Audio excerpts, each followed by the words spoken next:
reason whatsoever. Like, sneak it right in there. You're hired. But yes to these outfits. Okay. Oh, Thank you.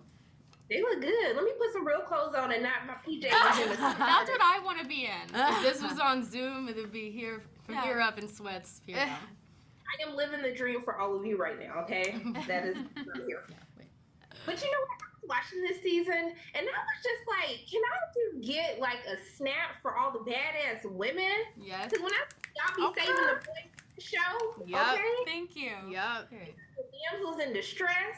We can handle things for ourselves. Just, I'm here for it. So I want to know, what is it like kind of being this new face of like badass young women just teaching everyone that like, I can protect myself. I can save the day by myself. Yeah. What has that experience been like through these 3 seasons? I mean, I feel like I connect with Kiara in that way pretty strongly. I feel I was independent rebel without a cause, literally, when I was that age too, and knowing what you want at that age and being persistent enough to constantly vocalize it until you get what you want out of life, I think is really important, and I'm happy to tell that story, for her. I think about like when I was younger, and I would probably, if I wasn't on the show, I'd probably eat it up, but I still do. But like for books and like stories like this one that I would just devour when I was younger, and I'm really proud of these lovely ladies right here, and also the character Sarah is, because they're the kind of girls that I would look up to. Yeah. And it's kind of that reverse, like, full circle moment where you realize, like, there are other girls watching who are like me. Yeah.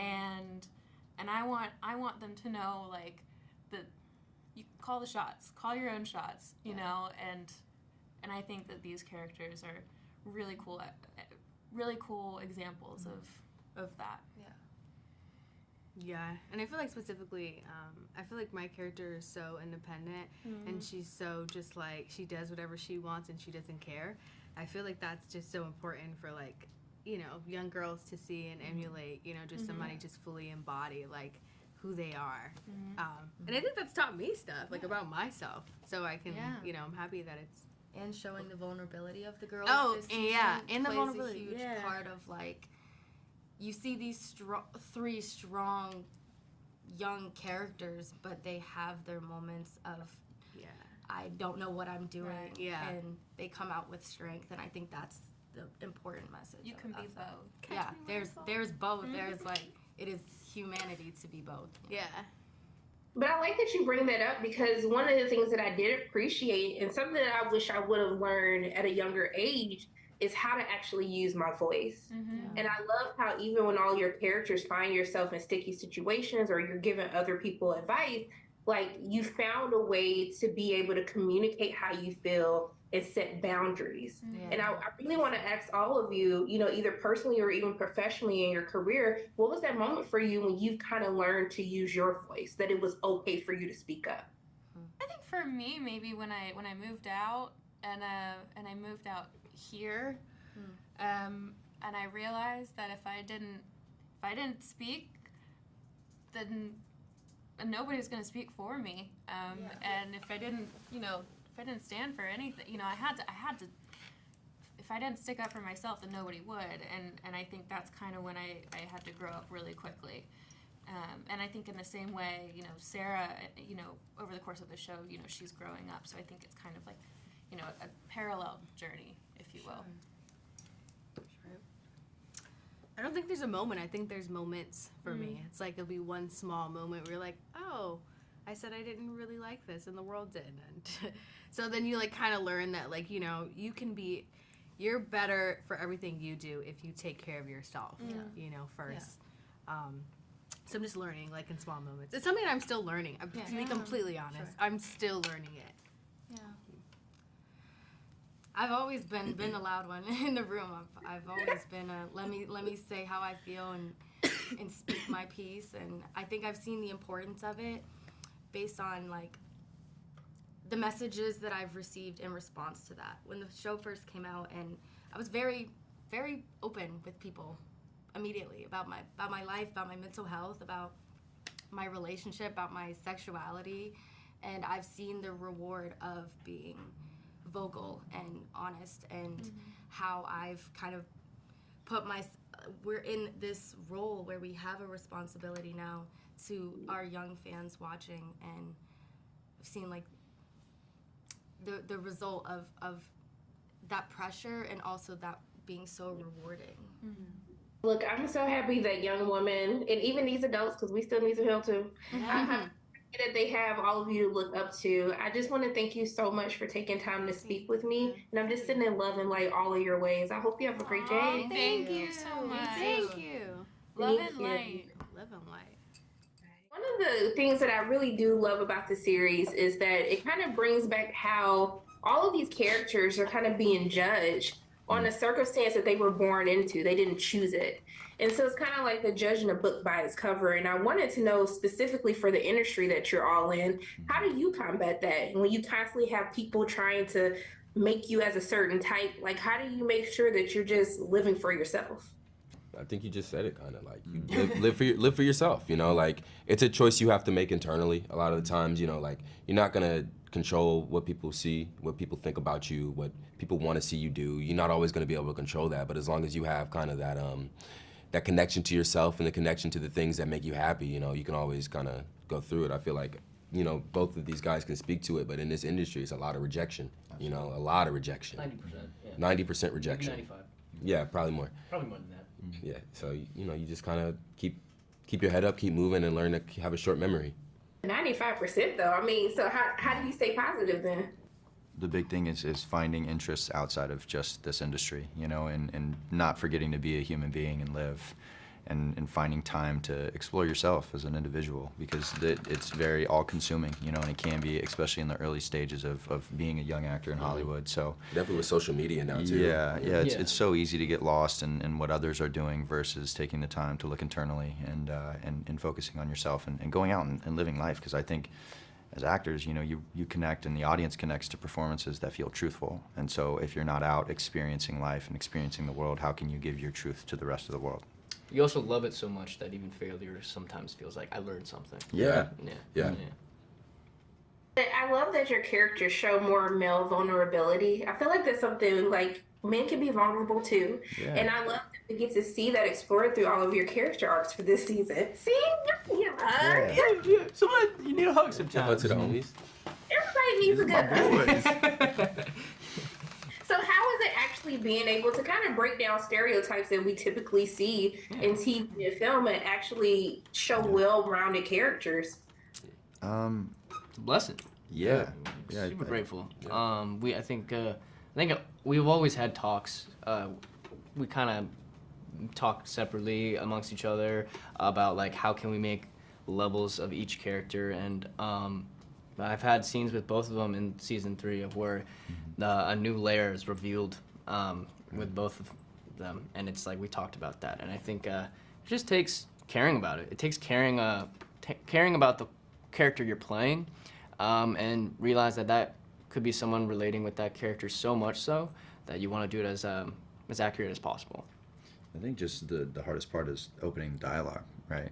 And then you realize as the conversation ensues, more things become less scary, and I appreciate you saying that, because toxic masculinity is a thing in society that we need to touch on and we need to be aware of, and to portray characters that are wearing their hearts on their sleeves is I try to wear it as a badge of honor, and I think we all do. Yeah, you know, it's like these guys are family at the end of the day, and it's a lot of it is also kind of putting our real relationship on there too, you know, and not being afraid to kind of show our sensitive sides, like in the show and in the world and in the interviews and in everything we do. It's like you got to lead by example. Absolutely. What was the thing? Because I love how each season it doesn't fall into like the same, like, okay, we're going to solve this adventure and then this is going to happen. I like that we kind of switch things up. We switch relationships up and circumstances. You know, how rewarding is it actually being able to portray characters that actually get to have growth through each season, that we get to see them really kind of shed a new layer for the audience? Go for it. Yeah, it's, you know, it's an actor's dream to play a character that goes through a deep emotional change and a big arc and learns and grows, you know, like that's why we do it. It's to tell compelling stories, to play interesting characters, and when you're doing long form storytelling like a TV show, you kind of have to have that, you know. It's like, it's a part of the process. It would get so boring if we just sat here every day and played the same way and Pope didn't learn a lesson that he learned in season 1 and it didn't carry over. Like you want those moments to definitely stick out. Yeah, I think the lack of instant gratification on this show is a beautiful thing, because society and with social media, we get all different forms of instant gratification, whether it be the double tapping of a like.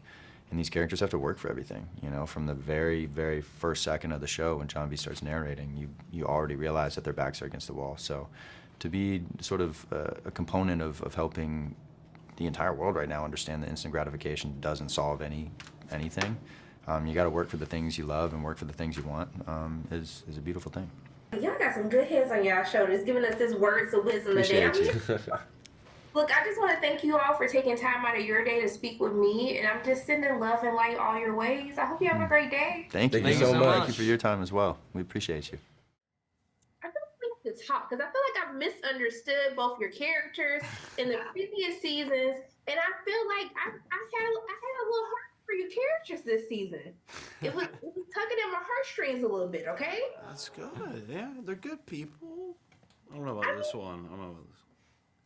I see what others can't see about Rafe, okay? It's in there. And you know, Drew, I do want to ask you about that, because now it's starting to feel as though, because of just how hard, you know, his parents, like how hard his dad was on him, that it's kind of led him down a dark path. Like this trying to be accepted so much has just kind of led Rafe to make these bad decisions. So can you speak a little bit more about that? Because I feel like we explore that more in this season. Yeah, I mean, I think Rafe is, you know, that's all he's been seeking over the past, you know, couple years, is just any form of connection, any form of love, and acceptance.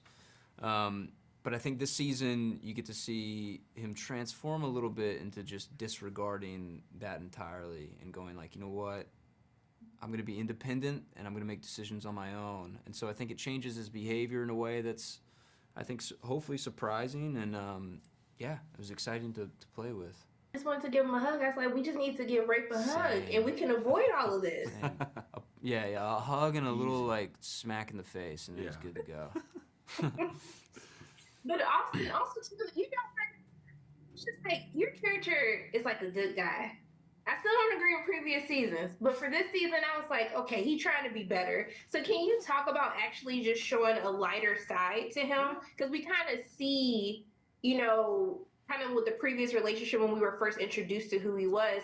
Like, I get it now. I get the appeal. Yeah. I'm here for it. Exactly. I mean, first off, season starts off where Topper doesn't even know if Sarah's alive. So I think just all those emotions coming back. She's okay. She's back in the Outer Banks. Then all of a sudden they run into each other, and you know, at the end of the day, he knows what's going to push her away and what has pushed her away, and he's just there for her at this point. He's not trying to force anything. I don't think he's obviously trying to control her anymore. He just has love for her, and he wants the best for her and wants her to be happy. And I think because of that, some former emotions came back and fizzled to the surface between them. I was like, I get what she sees in him now. I see it now. He's got a heart of gold. Got a heart of gold. I'll do anything. He'd do anything for her. But I mean, I love that we still get back to kind of like the main issue, you know, with all of our characters, is that they're kind of born into this circumstance, and they're born into this system where you're kind of judged on, you know, who your parents are, how you grew up. Mm-hmm. And I think that's something that we all face, like judging a book by its cover. Yeah. And given the industries that both of you work in, like, how do you kind of combat that? Like, how do you make sure you're not succumbing to what everybody wants you to be versus who you really are? God, that's a great question. That's a really good question. Yeah, I mean, I think it's very hard to remain genuine to yourself, kind of in a town like this, in a place like this. But I think what the show preaches, and what's so true in real life, is if you have a group of people around you, if you have good friends that become family, that it's a lot easier to be genuine and honest with yourself and honest to the world. So yeah, I mean, honestly, I think we found that in each other. This cast has been like, we're such an anchor for each other, and like, stuff gets really crazy. It's gotten crazy over the past couple of years, but we, especially shooting this show is like it just feels like home. Like it's just like back to we humble each other pretty quickly too. That's true. Knock each other down a few pegs. You gotta humble each other. But yeah, no, we're all very tight knit, and it's always hard to jump into a set, especially if like a guest star's coming in or a new character, and be able to just, especially like if a new character comes into season 2 or 3. But we're so open, and everyone's just very real and raw, and we do stuff outside of set as friends, as castmates, and it's a special dynamic and a special thing to be a part of. Well, look, I just want to thank the both of you for taking time to speak with me. And I'm just doing nothing but sending love in like both your ways. And I hope you have a great day. Thank you so much. Have a good one. Thank you. Bye. Bye.